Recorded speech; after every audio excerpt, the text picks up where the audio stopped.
In the American Southwest desert, during the Old West decline, three gunmen approach a remote train station. Two of them wear long, duster coats. They seize the station and settle in to await the train. When the train arrives, a mysterious man playing a harmonica steps off and inquires about someone named Frank. The men inform him that Frank sent them instead. A shootout ensues, and all four men are hit. Only the harmonica player survives. At Sweetwater, a secluded farm, Brett McBain and his children prepare an outdoor wedding celebration. McBain sends his son Patrick to town to fetch his new wife arriving by train from New Orleans. Unexpectedly, gunfire erupts from the desert, killing McBain, his daughter Maureen, and son Patrick. The youngest child, Timmy, rushes out and discovers his family dead. He watches in silent horror as five men in duster coats emerge from the brush. When one man addresses their leader, Frank, asking about the kid, Frank pulls out a gun and slowly aims at Timmy, grinning as he fires. In Flagstone, McBain's bride, Jill, steps off the train, finding no one there to receive her. Losing hope, she walks through the crowded, still under construction town and hires a carriage to take her to Sweetwater. The carriage driver, Sam, laughs and claims Sweetwater is a barren land, and McBain is foolish to think it can be farmed. On their way, Sam drives quickly past a group of railroad workers laying tracks. They stop at a wayside, and Jill follows Sam inside, where her beauty attracts unwanted attention from the bartender. Following a loud off-screen gunfight, the outlaw Cheyenne appears with shackles on his wrists. The sound of a harmonica signals the presence of the nameless stranger who has been observing from a shadowy corner of the tavern. Cheyenne nicknames him Harmonica and uses Harmonica's gun to coerce another patron into shooting the chain between his wrists. Cheyenne's men arrive soon after, but they are too late to assist him, as the prison guards are already dead outside. Harmonica points out that the three men he previously killed were wearing the same dusters as Cheyenne's gang, much to Cheyenne's annoyance over potential imposters. Jill and Sam reach Sweetwater to find a crowd of somber wedding guests gathered around outdoor tables, now serving as makeshift funeral biers. Jill is horrified by the scene. When one of the women laments the tragedy on what should have been the poor little miss wedding day, Jill reveals that she and Brett McBain were married a month earlier in New Orleans. As the burial concludes, the crowd notices a torn-off collar from a duster coat on a nail by the door, identifying the massacre as Cheyenne's doing. The men form a posse, determined to find and hang Cheyenne. Sam offers to take Jill back to Flagstone, but she decides to stay in Sweetwater. That night, she searches the McBain household for any hidden valuables.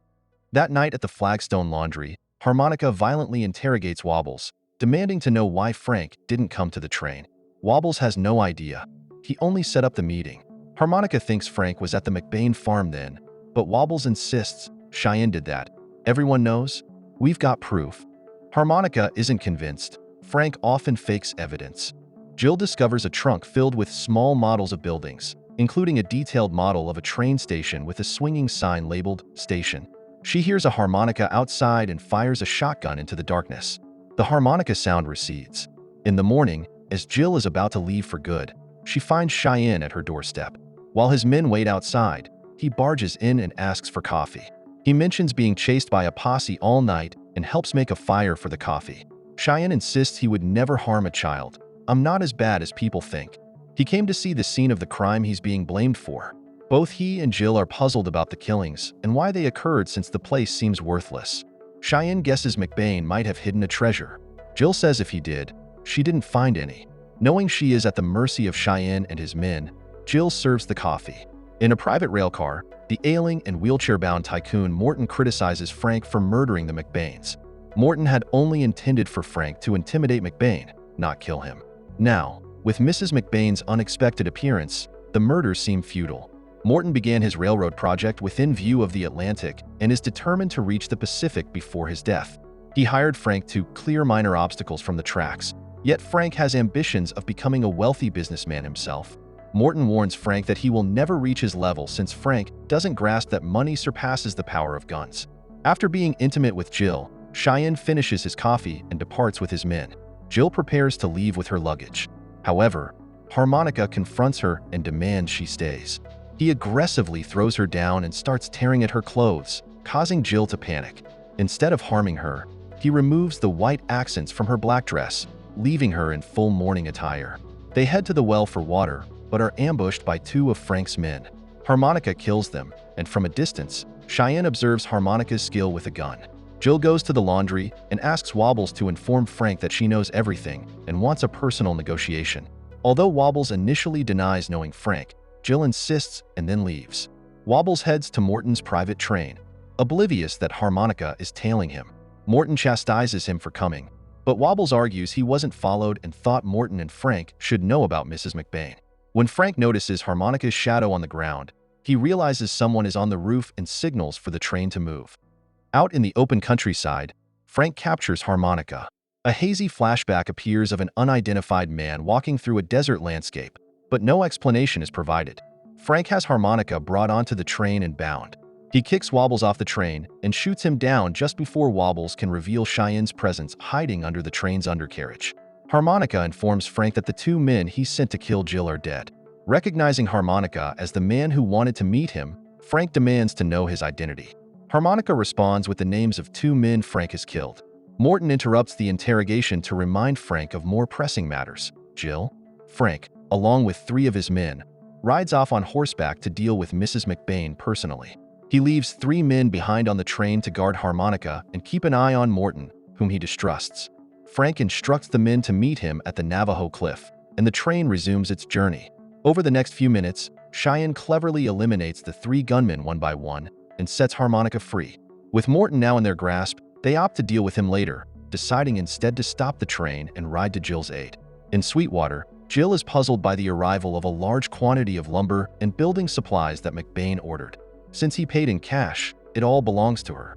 Neither the lumberman nor Sam can explain what it's for, but there are enough materials to construct at least 8 buildings. When the lumberman shows her a blank sign and asks what should go on it, she recognizes its shape from the miniature train station and instructs him to write "station" on it. Inside the house, she rummages through the trunk once more for the model train station. Suddenly, Frank captures her. At the Navajo Cliff, Morton proposes purchasing Sweetwater to prevent further bloodshed. He's fed up with Frank's violent methods. He doesn't have the time or energy to compete with Frank. However, outside his train, Morton appears feeble and ineffectual, no match for Frank in Frank's eyes. Frank kicks one of Morton's crutches out from under him, causing Morton to fall face first. "I could crush you like a rotten apple." Frank instructs some of his men to escort Morton back to his train and keep an eye on him. Meanwhile, at Sweetwater, Cheyenne and his men are equally puzzled by the arrival of the building supplies. Just like Jill, Harmonica measures out the dimensions of a train station while explaining to Cheyenne what he's learned from a document. McBain intended to establish a town at Sweetwater, which boasts the only water source for 50 miles west of Flagstone. Since trains require ample water for their boilers, the railroad is bound to pass through Sweetwater. McBain secured the rights to operate the station himself, provided it was constructed by the time the tracks reached it. Aware that the rail workers are nearby, Cheyenne puts his men to work constructing the station. Inside a dilapidated structure at the Navajo Cliff, Frank engages in sexual activity with his captive, Jill. He comments that she's willing to do anything to survive and that she seems unable to resist the touch of a man, even the man who killed her husband. Frank has learned from telegraph inquiries that Jill was one of the most sought-after prostitutes in New Orleans until she married McBain.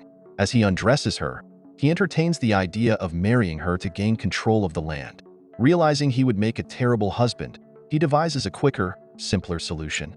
Jill sits quietly and resigned in the saloon at Flagstone, where a crowd has gathered for a land auction. One of Frank's henchmen looms over her, with several more scattered in the crowd, ready to intimidate anyone considering making a bid. Frank uses this strategy to acquire the property at a low cost. The sheriff reluctantly begins the auction. Meanwhile, Morton, on his train, feels his dream of reaching the Pacific drifting further away.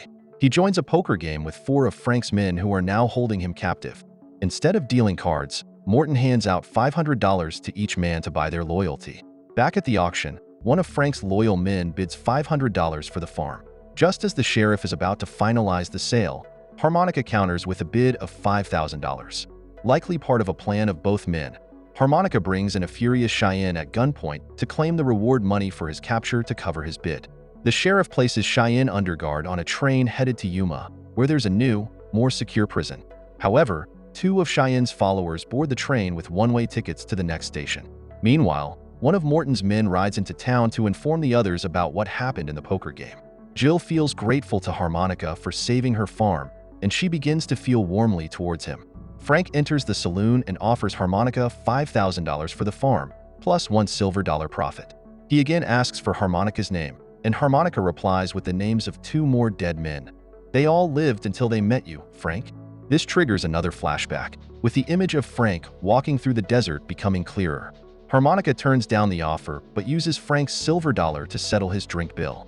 Sensing something suspicious outside, Harmonica moves to observe from the upstairs windows and balcony, entering the room where Jill is having a hot bath. Meanwhile, Frank steps out of the saloon onto the street, becoming involved in a lethal game of cat and mouse. Morton's men, who were once Frank's, attempt to kill him. However, with timely help from Harmonica, Frank manages to kill them and escape. Jill is livid with Harmonica for saving Frank, but he clarifies, "I didn't let them kill him, that's different." Upon inspecting Morton's train, Frank sees the aftermath of a brutal gunfight. The bodies of his men and Cheyenne's men are scattered around the tracks and Morton's private car. He finds Morton desperately crawling toward a nearby mud puddle. Frank contemplates finishing him off with his gun, but decides instead to let him suffer. Morton dies with the imagined sound of ocean waves in his mind. As the railway crew finally reaches Sweetwater, a construction team is busily transforming piles of lumber into the beginnings of a town. At the farmyard gate, Harmonica sits while Cheyenne awkwardly rides in and heads inside. Not quite himself, Cheyenne asks for coffee again, which Jill has ready this time.